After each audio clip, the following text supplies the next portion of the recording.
Show. இது நம்மளோட ஏற்றுமதி வழிகாட்டி நம்ம ரமேஷ்குமார் சார் நிறைய விஷயங்கள் கேட்டு தெரிஞ்சுக்கிட்டு இருக்கோம். அது தொடர்ந்து சில விஷயங்களும் பேச போகிறோம். சார், இப்போ நம்ம கேள்வியில் கேட்குறோம்ல சார், இப்போ இந்த விஷயங்கள்லாம் கேட்குறப்போ அது யாராச்சும் உங்களோட ஃபோன் பண்ணி கேட்குறாங்களா? இந்த விஷயம் எனக்கு புரியுதுங்க, ஒரு கிளாஸ் பார்க்கறதுலாம் கொஞ்சம் யூஸ்ஃபுல்லாக இருக்குன்னு சொல்லியிருக்காங்களா? கேட்குறாங்க இல்லைங்களா? நம்ம பண்ணுறதுனால கொஞ்சம் பயனுள்ளதாக இருக்குது. பயனுள்ளதாக இருக்குது சார். தமிழ்நாடு ஃபுல்லாமே நிறைய பேர் பல மாவட்டங்கள்லேருந்து நான் கேட்குறேங்க சார். அதான் அந்த வேலைக்கு போயிட்டு இருக்கிறவங்க, விவசாயிகள், வியாபாரிகள், அதான் சார், இந்த மாதிரி லோக்கலில் டொமஸ்டிக்கல் பிஸ்னஸ் பண்ணுறவங்க, இப்படி பன்முகத்தன்மை கொண்டவர்கள் இந்த நிகழ்ச்சி பார்த்துட்டு சூப்பர் பேசுகிறாங்க சார். நல்ல விஷயம் சார். தொடர்ந்து கேட்கலாங்க சார்.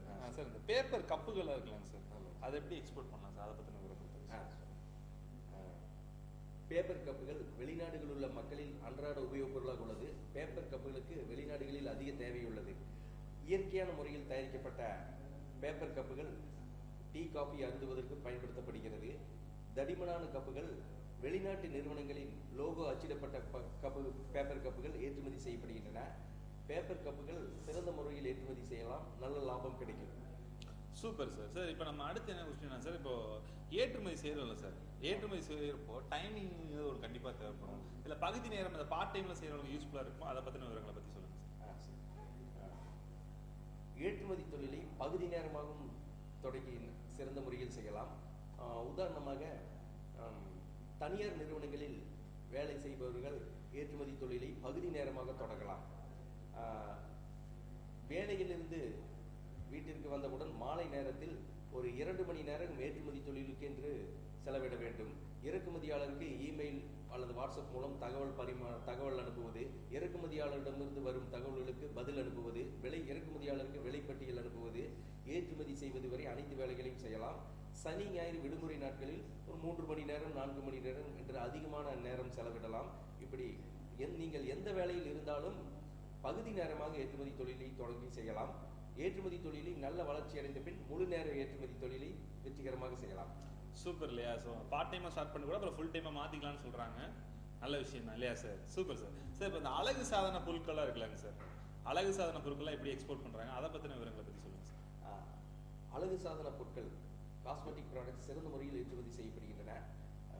பப்பாளி, எலுமிச்சை, மஞ்சள், குப்பை மேனி, சோற்றுக்கற்றாழை ஆகியவற்றை கொண்டு தயாரிக்கப்பட்ட அழகு சாதன பொருட்கள் 100% ஆர்கானிக் காஸ்மெட்டிக் ப்ராடக்ட்ஸ் ஏற்றுமதி செய்யப்படுகின்றன. அழகு சாதன பொருட்கள் ஏற்றுமதி செய்ய இந்திய அரசிடமிருந்து உரிமம், இம்போர்ட் எக்ஸ்போர்ட் உரிமம், ஐஇ கோடு வாங்க வேண்டும். அழகு சாதன பொருட்கள் ஏற்றுமதி செய்ய government of India cosmetic export promotion council, இந்திய அரசின் அழகு சாதன பொருட்கள் ஏற்றுமதி வளர்ச்சி கழகத்தில் கட்டண உறுப்பினராக RCMC வாங்க வேண்டும். அழகு சாதன பொருட்கள் சிறந்த முறையில் ஏற்றுமதி செய்யலாம், நல்ல லாபம் கிடைக்கும். சூப்பர் சார் இல்லைங்களா? கண்டிப்பாக இது அழகு சாதன பொருட்கள் பண்ணுறவங்க, ஏன்னா விமன்ஸ்க்கு கண்டிப்பாக அது யூஸ்ஃபுல்லாக இருக்கும்னு நினைக்கிறேன். அடுத்த கேள்வி என்னென்னா சார், இப்போ அந்த ஏற்றுமதி தொழில் தொடங்குறதுக்கு வாங்க வேண்டிய உரிமம், அந்த ப்ரூஃப்ஸ்லாம் எதாவது தேவைப்படுமா சார்? அதை பற்றின விவரங்களை பற்றி சொல்லுங்கள் சார். வணிக ஏற்றுமதியாளராக ஏற்றுமதி தொழிலை தொடங்குவது சுலபமானது.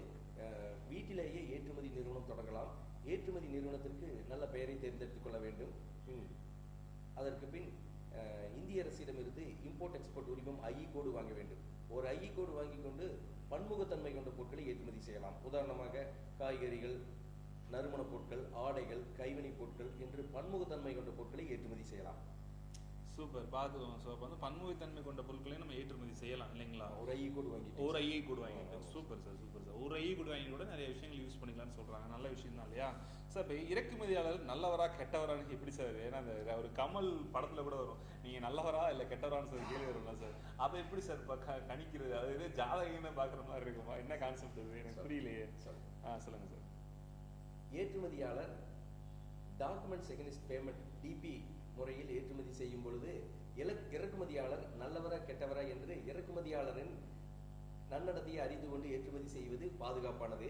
இந்த இறக்குமதியாளரின் நன்னடத்தையை அறிந்து கொள்வதற்கு government of India export credit guarantee corporation, இந்திய அரசின் ஏற்றுமதி பாதுகாப்பு உத்தரவாத கழகத்தில் இறக்குமதியாளரின் நிறுவனத்தின் முகவரியை கொடுத்து 500 ரூபாய் கட்டணம் செலுத்த வேண்டும்.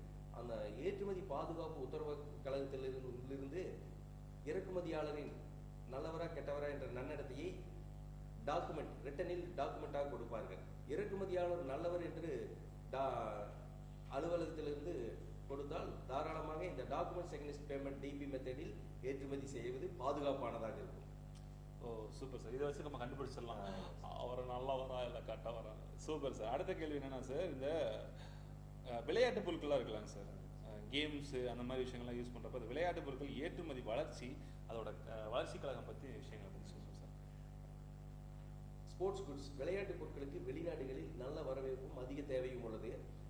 விளையாட்டு பொருட்கள் ஏற்றுமதி செய்ய ஒரு உதாரணமாக விளையாட்டு பொருட்கள் cricket bat, cricket ball, cricket wicket, volleyball, basketball, hockey ball, hockey bat, carrom board ஆகிய விளையாட்டு பொருட்கள் சிறந்த முறையில் ஏற்றுமதி செய்யப்படுகின்றன. இந்த விளையாட்டு பொருட்கள் ஏற்றுமதி செய்ய இந்திய அரசிடமிருந்து உரிமம், இம்போர்ட் எக்ஸ்போர்ட் உரிமம் ஐ கோடு வாங்க வேண்டும்.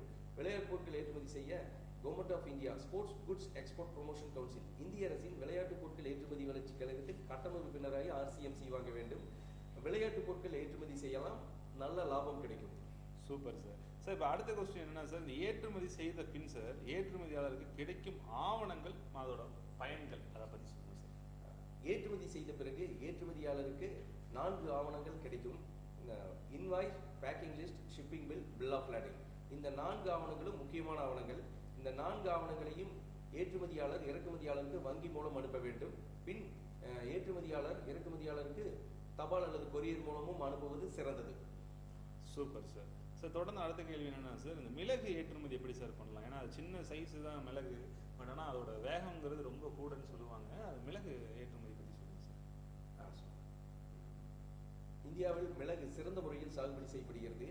தமிழ்நாட்டில் மிளகு நீலகிரி மாவட்டம் குன்னூர், நாமக்கல் மாவட்டம் கொல்லிமலை ஆகிய பகுதிகளில் சிறந்த முறையில் சாகுபடி செய்யப்படுகிறது. மிளகு கேட்கும் இறக்குமதியாளருக்கு அப்படி ஏற்றுமதி செய்ய வேண்டும். பவுடர் கேட்கும் இறக்குமதியாளருக்கு மதிப்பு கூட்டி மிளகு பவுடர் தயாரித்து ஏற்றுமதி செய்ய வேண்டும். மிளகு பவுடர் ஏற்றுமதி செய்யும் பொழுது பேக்கிங் அழகாக இருக்க வேண்டும், பிராண்ட் பெயர் இருக்க வேண்டும். அப்படி ஏற்றுமதி செய்வதை விட மதிப்பு கூட்டி ஏற்றுமதி செய்தால் லாபம் 10 மடங்கு அதிகமாக கிடைக்கும்.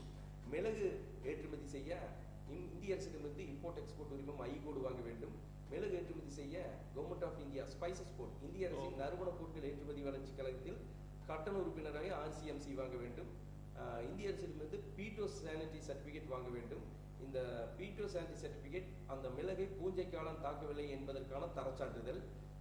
இந்திய அரசிடமிருந்து FSSAI தரச்சான்றிதழ் வாங்கி ஏற்றுமதி செய்ய வேண்டும். ஆமாம் சார், நான் கேட்கணும்னு நினைச்சேன், தரச்சான்றிதழ் எப்படி வாங்கணும்னு கேட்கணும்னு நினைச்சேன். இதெல்லாம் வாங்கணும் இல்லையா? வாங்கணும். Super sir. தரச்சான்றிதழ் வாங்கி ஏற்றுமதி செய்யும் பொழுது ஏற்றுமதி செய்தால் சுலபமாக ஏற்றுமதி செய்யும். Super sir. சார் அடுத்த கொஸ்டின் என்ன சார், இந்த கிச்சன் மேட் இருக்குல்ல சார், கிச்சன் மேட் பொருட்கள் அதை எப்படி ஏற்றுமதி பண்ணலாம், அதில் யார் பண்ணலாம், எப்படி பண்ணலாம், அதை பற்றி சொல்லுங்கள் சார். கிச்சன் மேட் வெளிநாடுகளில் உள்ள மக்களின் அன்றாட உபயோக பொருளாக உள்ளது. கிச்சன் மேட் வெளிநாடுகளில் நல்ல வரவேற்பும் அதிக தேவையும் உள்ளது. கைத்தறியில் தயாரிக்கப்பட்ட கிச்சன் மேட். இந்த கிச்சன் மேட் ஏற்றுமதி செய்ய இந்திய அரசிடமிருந்து இம்போர்ட் எக்ஸ்போர்ட் உரிமம் ஐ கோடு வாங்க வேண்டும். கைத்தறி கிச்சன் மேட் ஏற்றுமதி செய்ய government of India handloom export promotion council இந்திய அரசின் கைத்தறி ஏற்றுமதி வளர்ச்சி கழகத்தில் கட்டண உறுப்பினராக RCMC வாங்க வேண்டும். Kitchen mat Malaysia, Singapore, Sri Lanka, Australia, Europe என்று பல நாடுகளுக்கு ஏற்றுமதி செய்யப்படுகிறது. இந்த இவ்வளவு நாடுகளுக்கு ஏற்றுமதி செய்வதை பார்க்கும் பொழுது கிச்சன் மேட்டுக்கு வெளிநாடுகளில் அதிக தேவை உள்ளது. சிறந்த முறையில் ஏற்றுமதி செய்யலாம், நல்ல லாபம் கிடைக்கும். Super sir. சார் இப்போ நம்ம இன்னொரு விஷயம் கேட்கணும்னு நினைச்சேன். நம்ம எல்லாமே A to Z வந்து இருக்கிற ஒரே ஒரு விஷயம் பார்த்தீங்கன்னா கருவேப்பிலை தான் சார், இல்லைங்களா? கருவேப்பிலை எப்படி ஏற்றுமதி பண்ணலாம், அதோட கூடுதல் விவரங்களை பற்றி இதை சொல்லுங்க சார். கருவேப்பிலை சிறந்த முறையில் ஏற்றுமதி செய்யலாம். கருவேப்பிலை கேட்கும் இறக்குமதியாளருக்கு அப்படி ஏற்றுமதி செய்ய வேண்டும். கருவேப்பிலை மதிப்பு கூட்டி பேஸ்ட் பவுடர் தயாரித்தும் ஏற்றுமதி செய்யலாம். கருவேப்பிலை ஏற்றுமதி செய்ய இந்திய அரசிடமிருந்து இம்போர்ட் எக்ஸ்போர்ட் உரிமம் ஐ கோடு வாங்க வேண்டும். கருவேப்பிலை ஏற்றுமதி செய்ய government of India agricultural and process food products export development authority இந்திய அரசின் வேளாண் மற்றும் பதப்படுத்தப்பட்ட உணவுப் பொருட்கள் ஏற்றுமதி வளர்ச்சி கழகத்தில் கட்டண உறுப்பினராக RCMC வாங்க வேண்டும். கருவேப்பிலை மற்றும் மதிப்பு கூட்டப்பட்ட கருவேப்பிலை பவுடர் பேஸ்ட் சிறந்த முறையில் ஏற்றுமதி செய்யலாம், நல்ல லாபம் கிடைக்கும். சூப்பர் இல்லைங்களா? ஸோ கருவேப்பிலை நல்ல ப்ராஃபிட்ல இருக்கு இல்லைங்களா சார்? அதில் எல்லா இதுவுமே யூஸ்ஃபுல்லாக தான் இருக்கும். கருவேப்பிலை நார்மலாக யூஸ் பண்ணுறாங்க, பவுடர் பண்ணி அதான் சார். Super sir. சார் இப்போ நான் கேட்காத ஒரு ஐட்டமாக தான் இருக்குது, சோனைக்கிழங்கு சார். சேனைக்கிழங்கா? சரி, ஆமாம், சேனைக்கிழங்கு. அது போக இன்னும் 2 மரவள்ளிக்கிழங்கு, சக்கரவள்ளிக்கிழங்கு, இந்த மாதிரி வேற எல்லாம் நிறைய இருக்குங்க. ஆனால் சோனைக்கிழங்கு ஒன்று இருக்குதானே சார்? சேனைக்கிழங்கு சோனை இல்லையா? சேனைக்கிழங்கு. Okay sir. இந்த சேனைக்கிழங்கு அந்த மாதிரி கிழங்கு வகைகள் ஏற்றுமதி எப்படி பண்ணலாம் சார், அதை பற்றின விஷயங்களை பற்றி சார். சேனைக்கிழங்கு சிறந்த முறையில் ஏற்றுமதி செய்யப்படுகிறது. சேனைக்கிழங்கு வெளிநாடுகளில் உள்ள மக்களின் சிறந்த உணவுப் பொருளாக இருக்கிறது. சேனைக்கிழங்கு வெளிநாடுகளில் சூப்பர் ஃபுட் அழைக்கப்படுகிறது. சேனைக்கிழங்கு சிறந்த முறையில் ஏற்றுமதி செய்யலாம், நல்ல லாபம் கிடைக்கக்கூடிய நல்ல எக்ஸ்போர்ட் ப்ராடக்ட். ஓ சூப்பர் சார். அது பாருங்க, அதுக்குள்ள எவ்வளவு விஷயம் ஒழிச்சிட்டு இருக்கீங்களா சார். அந்த மரவள்ளி கிழங்கு சக்கரவள்ளி கிழங்கு சொல்றாங்க சார், அதெல்லாம் அதுவும் எக்ஸ்போர்ட் ஓகே சார். இந்த ஃபார்வர்ட் கான்டென்ட் சொல்லி ஒரு விஷயம் இருக்குல்ல சார், ஆமாம் சார். அதை பத்தின விவரங்களை பத்தி சொல்லுங்க சார். சொல்றேன். உதாரணமாக இந்தியாவில் உள்ள ஏற்றுமதியாளர் மலேசியா நாட்டில் உள்ள இறக்குமதியாளருக்கு ஆடைகளுக்கு விலைப்பட்டியல் அனுப்புகிறார். மலேசியா நாட்டு இறக்குமதியாளர் இன்று அந்த ஏற்றுமதியாளரின் அனுப்பிய விலைப்பட்டியலை பிடித்திருக்கிறது என்று பர்ச்சேஸ் ஆர்டருக்கு அனுப்பி ஏற்றுமதியாளரை உறுதி செய்கிறார். அதாவது இன்று ஜூலை 12ஆம் தேதி உறுதி செய்கிறார். டாக்குமெண்ட் செகண்ட் பேமெண்ட் டிபி மெத்தடில் ஏற்றுமதி செய்வதாக ஏற்றுமதியாளரும் இறக்குமதியாளரும் ஒப்புக்கொள்கிறார்கள். அப்போ அதாவது ஏற்றுமதி செய்த பிறகு தயாரித்து ஆடைகளை தயாரித்தோ அல்லது வாங்கி பேக்கிங் செய்து மலேசிய நாட்டுக்கு ஏற்றுமதி செய்த பிறகுதான் இறக்குமதியாளரிடமிருந்து ஏற்றுமதி செய்தவுடன் இறக்குமதியாளரிடமிருந்து பணம் கிடைக்கிறது. இதற்கு டாக்குமெண்ட் செகண்ட் பேமெண்ட் டிபி என்று பெயர். இந்த டிபி முறையில் ஏற்றுமதி செய்யும் பொழுது ஜூலை 12ஆம் தேதி மலேசிய நாட்டில் உள்ள துறைமுகத்திற்கு சென்றடைய வேண்டும் என்று இறக்குமதியாளர் கூறுகிறார். உதாரணமாக அந்த ஜூலை 12ஆம் தேதி அந்த பொருட்களை வாங்கியவுடன் ஏற்றுமதியாளருக்கு வங்கி மூலம் பணம் அனுப்புகிறார். அப்ப ஜூன் 12ஆம் தேதி ஆர்டர் கிடைக்கும் பொழுது இன்று $1 இணையான இந்திய ரூபாய் 95 ரூபாய். ஜூலை 12ஆம் தேதி $1 இணையான இந்திய ரூபாய் 90 குறைந்தாலும் 95 ரூபாய் கிடைக்கும். இதற்கு 100 ரூபாய் அதிகரித்தாலும் 95 ரூபாய் கிடைக்கும். இதற்கு ஜூன் 12ஆம் தேதி ஏற்றுமதியாளர் உறுதி செய்தவுடன் இறக்குமதியாளர் உறுதி செய்தவுடன் ஏற்றுமதியாளர் வங்கி நேராக சென்று வங்கி மேலாளரை நேரில் சந்தித்து ஃபார்வர்ட் கான்ட்ராக்ட் செய்து கொள்ள வேண்டும். இந்த ஃபார்வர்ட் கான்ட்ராக்ட் செய்து கொண்டால் ஜூலை 12ஆம் தேதி இறக்குமதியாளரிடமிருந்து பணம் கிடைக்கும் பொழுது $1 இணையான 95 ரூபாய் கிடைக்கும். பார்த்துக்கோங்க, ஃபார்வர்ட் கான்ட்ராக்ட் சார், அது கண்டிப்பாக யூஸ்ஃபுல்லான விஷயம் தான். Super sir. சார் இப்போ அடுத்த கொஸ்டின் என்னன்னா சார், இப்போ 2-3 கொஸ்டின் தான் இருக்குது. ஆமாம், ஏன்னா நம்ம ஷோவும் முடிய போகுது. இன்னும் யாராவது டவுட் இருந்தால் கால் பண்ணி கூட கேட்டுக்கோங்க. அண்ட் தென் நம்ம இன்னொரு கொஸ்டின் என்னன்னா சார், இந்த ஊறுகாய் ஏற்றுமதி எப்படி சார்? ஏன்னா பிக்கிளுங்கிறது வந்து இன்னைக்கு எல்லா ஊர்லேயும் வளர்ந்து வந்துட்டு இருக்கு. இன்னைக்கு அதோட தேவையும் அதிகரிச்சுட்டு இருக்கு. ஏன்னா இப்பெல்லாம் தொக்கு அந்த மாதிரிலாம் பாட்டில் செஞ்சு விற்கிறாங்க சார். சாப்பாட்டு குழம்புக்கு பதில் இதை மிக்ஸ் பண்ணி சாப்பிட்றதுக்கு நம்ம நாடு முன்னேற்றத்துக்கு வந்துட்டு இருக்கு. அப்படிங்கிறப்ப நம்ம அந்த ஊறுகாய் ஏற்றுமதி எப்படி சார் பண்ணலாம், அதை பற்றின விவரங்கள் வந்து சொல்லுங்க. இந்தியாவிலிருந்து பிக்கிள்ஸ் ஊறுகாய் சிறந்த முறையில் ஏற்றுமதி செய்யப்படுகிறது. மாங்காய் ஊறுகாய், எலுமிச்சை ஊறுகாய், நெல்லி ஊறுகாய், இஞ்சி ஊறுகாய், பூண்டு ஊறுகாய் ஆகிய ஊறுகாய் வகைகள் சிறந்த முறையில் ஏற்றுமதி செய்யப்படுகின்றன. இந்தியாவிலிருந்து ஊறுகாய் மலேசியா, சிங்கப்பூர், ஸ்ரீலங்கா, ஐரோப்பா, வளைகுடா நாடுகள் என்று பன்முகத்தன்மை கொண்ட நாடுகளுக்கு ஏற்றுமதி செய்யப்படுகின்றன. ஊறுகாய் ஏற்றுமதி செய்ய இந்திய அரசிடமிருந்து கவர்மெண்ட் ஆஃப் இந்திய அரசிடமிருந்து இம்போர்ட் எக்ஸ்போர்ட் உரிமம் ஐ கோடு வாங்க வேண்டும். ஊறுகாய் சிறந்த முறையில் ஏற்றுமதி செய்யலாம், நல்ல லாபம் கிடைக்கும். சூப்பர் இல்லையா சார், ட்ரை பண்ணி பாருங்க சார். லாஸ்ட் கொஸ்டின் என்னன்னா சார், இந்த பன்முகத்தன்மை கொண்ட பொருளாக இருக்குல்ல சார், நிறைய விஷயங்கள் இருக்கு. பல்வேறு வகையான பொருட்கள் எப்படி ஏற்றுமதி செய்யலாம், அதை பற்றின விவரங்கள் சார்.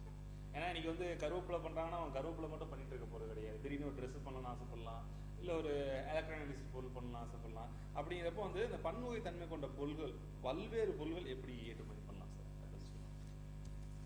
2 அல்லது 2க்கு அதிகமான பன்முகத்தன்மை கொண்ட பொருட்களை ஏற்றுமதி செய்ய, உதாரணமாக மலேசிய நாட்டில் உள்ள இறக்குமதியாளர் காய்கறிகள் கேட்டால் ஏற்றுமதி செய்யலாம். ஆடைகள் கேட்டால் ஆடைகள் தயாரிப்பாளரிடம் மொத்தமாக ஆர்டர் கொடுத்து வாங்கி ஏற்றுமதி செய்யலாம். சிங்கப்பூர் நாட்டில் உள்ள இறக்குமதியாளர் தோல் பைகள் கேட்டால் தோல் பை தயாரிப்பாளரிடம் மொத்தமாக ஆர்டர் கொடுத்து வாங்கி ஏற்றுமதி செய்யலாம். இது போன்று பன்முகத்தன்மை கொண்ட பொருட்களை ஏற்றுமதி செய்ய ஆடைகள் ஏற்றுமதி வளர்ச்சி கழகம், தோல் பொருட்கள் ஏற்றுமதி வளர்ச்சி கழகம் என்று தனித்தனியாக ஏற்றுமதி வளர்ச்சி கழகத்தில் கட்டண உறுப்பினராக RCMC வாங்க வேண்டியதில்லை. 2 அல்லது 2க்கு அதிகமான பன்முகத்தன்மை கொண்ட பொருட்கள் ஏற்றுமதி செய்ய government of India, federation of Indian export organisation FIEO, இந்திய அரசின் பன்முகத்தன்மை கொண்ட பொருட்கள் ஏற்றுமதி வளர்ச்சி கழகம், federation of Indian export organisation FIEO-ல் கட்டண உறுப்பினராக RCMC வாங்கி கொண்டால் சரியாக இருக்கும். இந்த FIEO-ல் RCMC வாங்கி வருவதற்கு பன்முகத்தன்மை கொண்ட பொருட்களை சுலபமாக ஏற்றுமதி செய்யலாம். ஓ சூப்பர் சார். சார் இப்போ நம்மளோட கிளாஸ் வகுப்புகள் எடுத்துட்டு இருக்கீங்களா சார், அதை பற்றின இன்னொரு டைம் அந்த அட்டவணை இன்னொரு டைம் சொல்லிட்டீங்கன்னா அவன் எல்லாம் நோட் பண்ணி வச்சுருப்பான், கண்டிப்பாக பயனுள்ளதாக இருக்கும் அவங்களுக்கு. ஸோ நோட் பண்ணி வச்சுக்கோங்க மக்களே. ஸோ அதை எப்படி என்னென்ன டைமில் கிளாஸ் நடக்குது, அதோட வந்து டைம் டேபிள் மாதிரி கொடுத்துருக்காங்க, அது எல்லாமே ரெகுலராக ஃபாலோ பண்ணிட்டு இருக்காங்களாமா. அது மட்டும் இல்லாமல் ஆன்லைன் ஆகட்டும் ஆஃப்லைன் ஆகட்டும் எல்லாருமே எல்லா வகையான வகுப்புகளுமே ஒரே மாதிரி தான் எடுக்கிறாங்க நம்ம ரமேஷ்குமார் சார். ஸோ அதை சொல்கிறாங்க, நோட் பண்ணி வச்சுக்கோங்க. சரி சரி. நான் ஏற்றுமதி தொழில் பற்றி 2 வகையான பயிற்சி வகுப்புகளை நடத்தி வருகிறேன். முதல் வகையான பயிற்சி வகுப்பில் 3 வகுப்புகள் இருக்கின்றன. இந்த முதல் வகையான பயிற்சி வகுப்பில் பற்றிய விவரங்களை இப்போது பார்க்கலாம். ஜூன் 14ஆம் தேதி ஞாயிற்றுக்கிழமை நேரடி பயிற்சி வகுப்பு திருப்பூர் மாநகரில் நடத்த உள்ளேன். ஜூன் 18ஆம் தேதி வியாழக்கிழமை ஆன்லைன் பயிற்சி வகுப்பு. ஜூன் 20ஆம் தேதி சனிக்கிழமை ஆன்லைன் பயிற்சி வகுப்பு. மற்றொரு வகையான பயிற்சி வகுப்புகள் 3 ஆன்லைன் பயிற்சி வகுப்புகளை நடத்தி வருகிறேன். தூரமான மாவட்டங்களில் வசிப்பவர்களும் வெளிநாடுகளில் வசிப்பவர்களும் நேரடி பயிற்சி வகுப்புக்கு திருப்பூர் மாநகருக்கு வர முடியாதவர்கள் 3 ஆன்லைன் பயிற்சி வகுப்புகளில் கலந்து கொள்ளலாம். இந்த 3 ஆன்லைன் பயிற்சி வகுப்புகளையும் நேரடி பயிற்சி வகுப்புகளின் தரத்தில் தான் நடத்தி வருகிறேன். 3 ஆன்லைன் பயிற்சி வகுப்புகள் பற்றிய தேதி அட்டவணையை இப்போது பார்க்கலாம். ஜூன் 16ஆம் தேதி செவ்வாய்க்கிழமை ஆன்லைன் பயிற்சி வகுப்பு. ஜூன் 18ஆம் தேதி வியாழக்கிழமை ஆன்லைன் பயிற்சி வகுப்பு. ஜூன் 20ஆம் தேதி சனிக்கிழமை ஆன்லைன் பயிற்சி வகுப்பு. இந்த ஆன்லைன் பயிற்சி வகுப்புகள் கூகுள் மீட்டில் நடத்தி வருகிறேன். இந்த 3 ஆன்லைன் பயிற்சி வகுப்புகளும் நேரடி பயிற்சி வகுப்புகளின் தரத்தில் தான் நடத்தி வருகிறேன். கண்டிப்பாக பயனுள்ளதாக இருக்கும் நானும் நம்புகிறேன். ஏஸ் நம்மளோட சிறந்த ஒரு வழிகாட்டி, அதுதான் நம்மளோட ஏற்றுமதி வழிகாட்டி. நீங்கள் ரமேஷ்குமார் சார் நிறைய விஷயங்கள் சொன்னாங்க, அதை பற்றி கற்றுருப்பீங்க, தெரிஞ்சிருப்பீங்க. இது கண்டிப்பாக பயனுள்ளதாக இருக்கும். இன்றைக்கி நீங்கள் செலவுப்பட்ட 1 மணி நேரம் வந்து எப்பயுமே வீண் போகாது. தெரிஞ்ச விஷயங்களை வச்சு ஏதாவது சின்னதாக ஆரம்பிங்க. இன்றைக்கி ஆரம்பிக்கிற ஒரு விஷயம் நாளைக்கு வந்து பெரிய ஒரு மலையாக கூட மாறலாம் இல்லையா? அதுக்கு எல்லாத்துக்குமே நம்மளோட முயற்சியும் அதே அளவுக்கு பொறுமையும் ரொம்ப ரொம்ப முக்கியம்னு சொல்லுவாங்க. இந்த நேரத்தில் வந்து கிட்டத்தட்ட ஒரு 30 கேள்வி கேட்டோம். அதுக்கு எல்லாத்துக்குமே எங்கேயும் நகராமல் கேட்ட கேள்விக்கெலாம் சார் ஒன்றா சொல்லிட்டு இருந்தாங்க. சார் தேங்க்யூ சார், ரொம்ப நல்லா இருந்துச்சு நீங்கள் நிகழ்ச்சி. ரொம்ப சந்தோஷம். நெக்ஸ்ட் வீக்கும் நல்லபடியாக பண்ணிடுவோம். நீங்கள் நல்லபடியாக அடுத்த வாரம் ஏதாவது சந்தேகம் இருந்தாலும் மறக்காமல் கால் பண்ணி கேளுங்க. அது மட்டும் இல்லாமல் சாரை தொடர்பு கொண்டு அந்த கிளாஸ் போய் அட்டன் பண்ணி பாருங்கள். உங்களுக்கு பயனுள்ளதாக இருக்கும் நானும் நம்புகிறேன். நீங்கள் ஸ்டார்ட் அப்புங்கிறது வந்து ரொம்ப ஈஸியான ஒரு வார்த்தையெல்லாம் கிடையாது. இன்றைக்கி இப்போ இருக்க கண்டிஷனில் வந்து ஒரு விஷயம் ஆரம்பிக்கணுங்கிறப்பயே நிறைய நெகட்டிவிட்டி தாண்டிட்டு தான் இடத்துக்கு போய் நிற்கிறோம். அங்கே ஆரம்பிச்சுட்டு ஏதோ ஒரு டவுன்ஃபால் வந்துச்சுன்னா மொத்தமாக உடஞ்சி உட்காந்துரும் இல்லையா? அதுக்கு வந்து இருக்கக்கூடாதுன்னு நினச்சோன்னா முறையாக ஏதோ ஒரு கிளாஸ், நம்ம எக்ஸ்போர்ட் விஷயம்னு இல்லை, எந்த ஒரு துறையை எடுத்துக்கிட்டாலுமே அந்த விஷயத்தை பற்றி தெரிஞ்சுக்கிட்டு உள்ளே இறங்கணும்னா இன்னும் கொஞ்சம் கான்ஃபிடென்ட்டாக இருக்கும் இல்லையா? அந்த மாதிரி நீங்கள் எக்ஸ்போர்ட் பண்ண சொல்லுங்கள் அப்படின்னு சொல்லலை. நீங்கள் பண்ணணும்னு ஐடியா இருந்தால் இது ஒரு பார்ட் டைமாக ஸ்டார்ட் பண்ணுங்கள். கண்டிப்பாக இதுக்கான ஒரு க்ரோத் இருக்கும். ஃப்யூச்சரில் நம்மளுக்குன்னு ஒரு வேலைக்கு போகாமல் நம்ம இருக்கிற இடத்துல நம்ம எக்ஸ்போர்ட் பண்ணிட்டு ஒரு வருமானம் வந்ததுன்னா அது நம்ம குடும்பத்துக்கு 2ஆம் வருமானங்கிற மாதிரி இருக்கும். ஏன்னா நீங்கள் சேமிக்குங்கிறது ரொம்ப முக்கியமான ஒரு விஷயமா இருக்குது. 500 ரூபா எடுத்தோம்னா நம்ம கடைக்கு போயிட்டு வந்து பார்க்குறப்ப 40 ரூபாய் 30 ரூபாய் தான் இருக்குது. அந்தளவுக்கு வந்து அதோட தேவை அதிகமாகிட்டே இருக்குது, பணத்தோட தேவை. அப்படிங்கிறப்போ நம்ம இருக்கிற தொழில் செஞ்சுக்கிட்டு இன்னொரு தொழில் சைடில் வச்சுக்கிறது ரொம்ப பயனுள்ளதாக இருக்கும். சாருமே தான் சொன்னாங்க, இடையில பார்ட் டைமில் இதை பண்ணுங்க, கண்டிப்பாக பயனுள்ளதாக இருக்குன்னு சொன்னாங்க. கண்டிப்பாக இந்த ஷோ உங்களுக்கு பயனுள்ளதாக இருக்குன்னு நினைக்கிறேன் இல்லைங்களா சார்? நம்ம நேயர்களுக்கு எல்லாத்துக்கும் நன்றி. அண்ட் இந்த ஷோவை பார்த்தவங்களுக்கு ரொம்ப நன்றி. யூடியூப்ல பார்த்துருப்பீங்க, மறக்காம சப்ஸ்கிரைப் பண்ணிக்கோங்க. அண்ட் ஏதாவது டவுட் இருந்துச்சுன்னா கால் பண்ணி சார்ட்டை கேட்டு தெளிவுபடுத்திக்கோங்க. SSTV நேயர்களுக்கு நன்றி. தேங்க்யூ. நெக்ஸ்ட் வீக் பார்க்கலாம்.